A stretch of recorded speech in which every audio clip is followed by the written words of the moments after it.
ಹೇಳಿರುವಂತ ದಾನ, ಶ್ರೇಷ್ಠವಾಗಿರುವಂತ ದಾನ ಯಾವುದಂತಂದ್ರೆ ದೇವಪುತ್ರಂ ರಕ್ತದಾನಂ ಸಕಲ ಪಾಪಂ ಪರಿಹಾರಂ.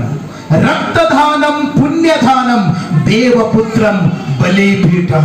ನಮ್ಮ ಕರ್ತನಾಗಿರುವಂತ ಯೇಸು ಕ್ರಿಸ್ತನು ತನ್ನ ಪರಿಶುದ್ಧವುಳ್ಳ ರಕ್ತದ ದಾನವನ್ನ ನಮಗೆ ಕೊಟ್ಟಿದ್ದಾನೆ. ನಮ್ಮ ಪಾಪಗಳನ್ನು ವಿಮೋಚನೆ ಮಾಡುವುದಕ್ಕಾಗಿ, ನಮ್ಮನ್ನು ಪಾಪದಿಂದ ಬಿಡಿಸುವುದಕ್ಕಾಗಿ, ಮರಣದಿಂದ ಬಿಡಿಸುವುದಕ್ಕಾಗಿ.